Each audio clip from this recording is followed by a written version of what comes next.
y'all. Welcome to week 2 of Momentum Is.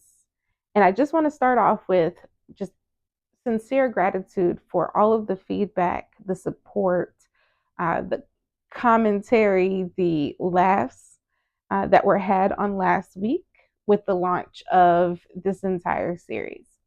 Last week, we talked about Momentum Is doing despite of fear. Yo, when I hit that post button, it was I heard the anxiety. Right. And so if you did catch, I did do a recap, if you will, of last week in which I posted kind of gave you a challenge, 3 fears that you are experiencing right now and small steps that you're doing to remove that fear, because that anxiety is something else. Okay. Now, I didn't lose sleep over it, I will say, but one of the conversations, in-depth conversations that I had, I felt like I was starting to spiral just a little bit, just a tiny bit. I even said, this is why I don't like doing this. But nevertheless, I had to push. I had to push through and understand that, again, this is not for me per se, but for those who I'm looking to mentor, looking to inspire, looking to influence for professional development. But B, sometimes, well, not sometimes, a lot of times when it comes to growth, there's going to be a lot of uncomfortability. And baby, I was uncomfortable. But we're here and we're thriving and we're going to keep going. And so leads me to introducing this week's Momentum Is your network is your net worth. I'll say it again. Momentum is your network is your net worth. Now, this is more geared towards, I guess you could say, the professional development side of things, although obviously you can use it personally too.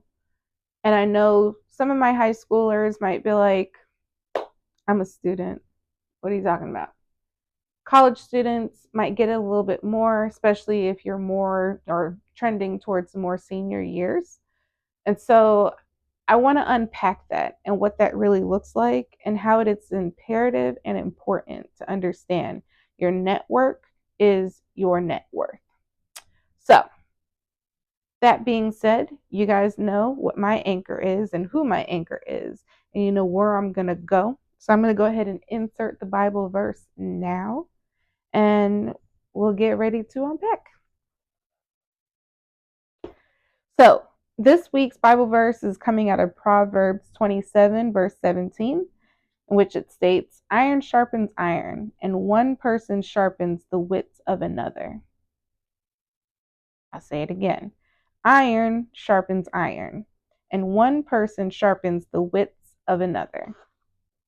Now,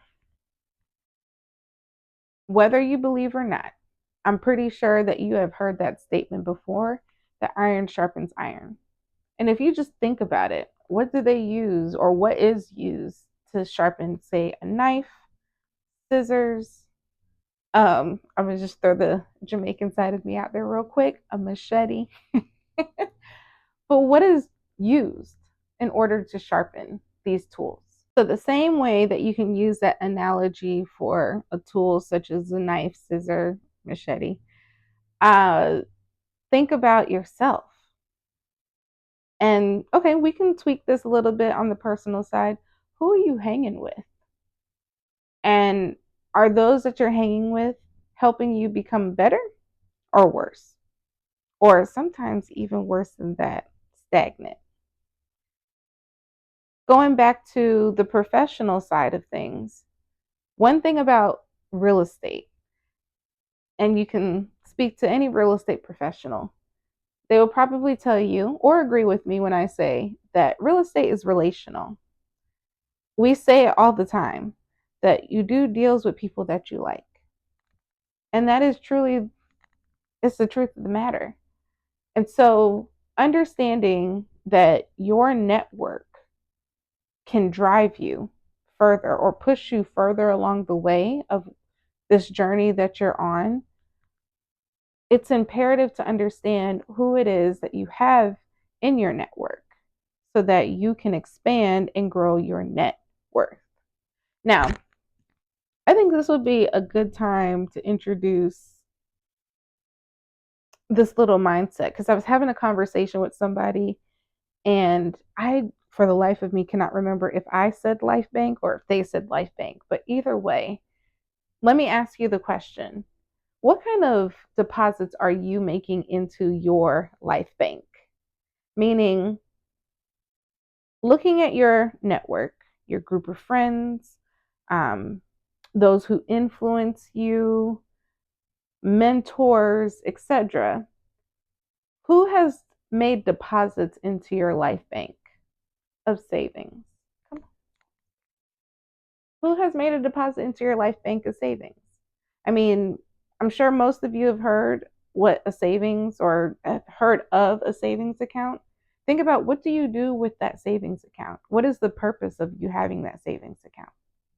And so when you think about those in your network and what they are depositing into you, going back to my original question, are they developing you or for the better, for the worse, or nothing at all, leaving you stagnant?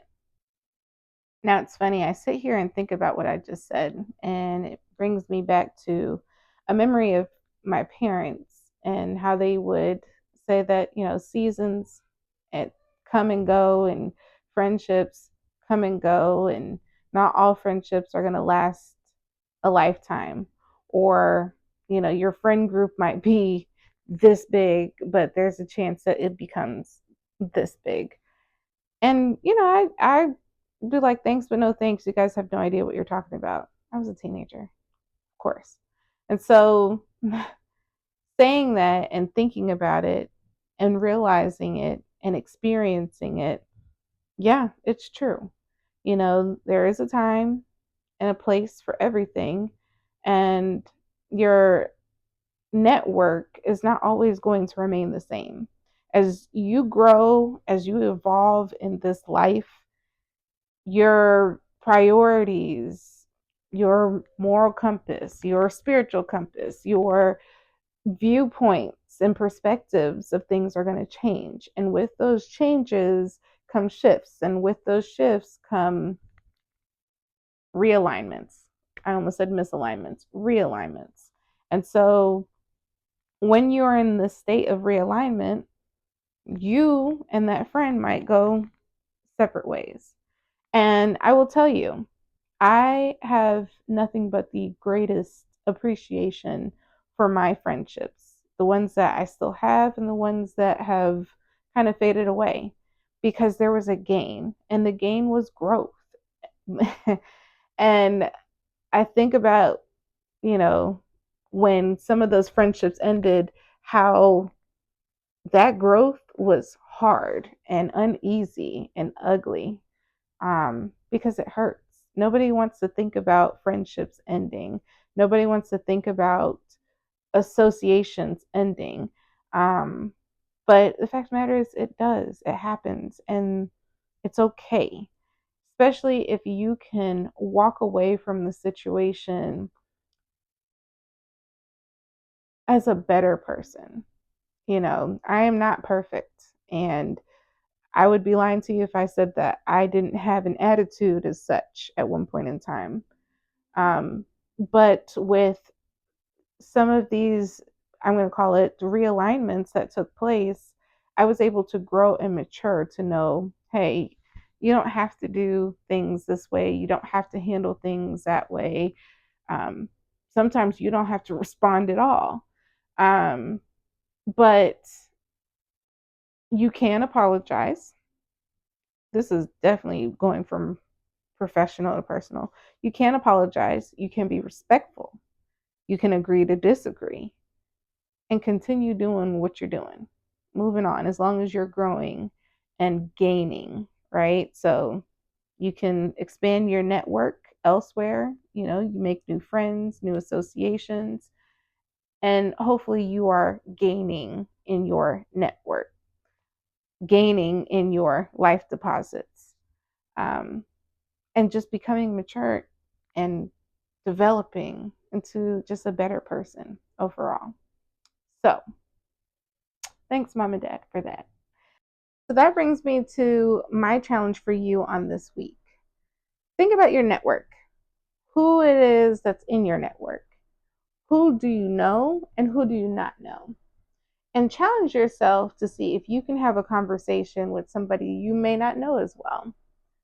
Learn something new about them, something that they like, their interests, whatever the case may be.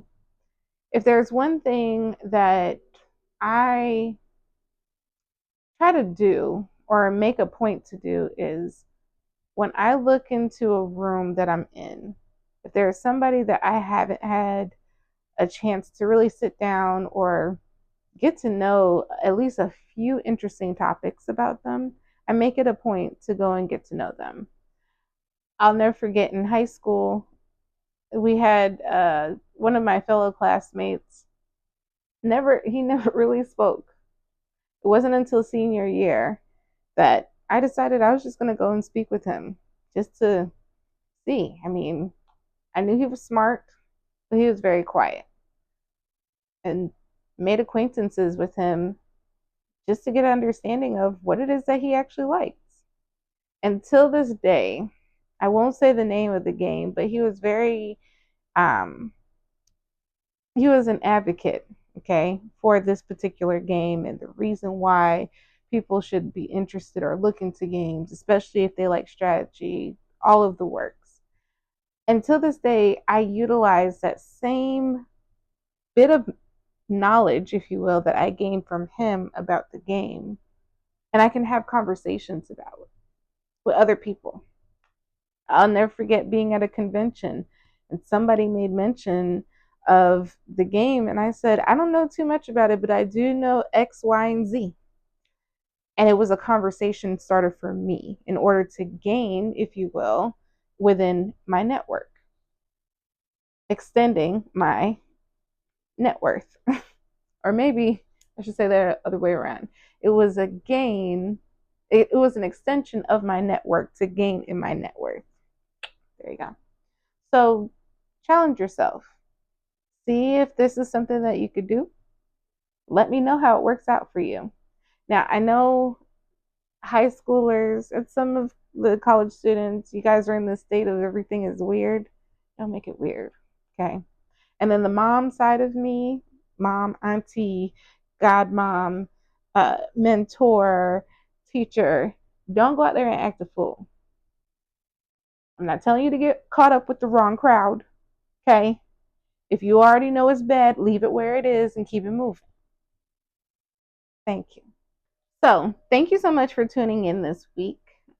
As I said, we are in an 8-week series. This is week 2. Momentum is, and today's topic being your network is your net worth. Make sure you like, comment, subscribe, share, all of the works. And I look forward to seeing you on next week.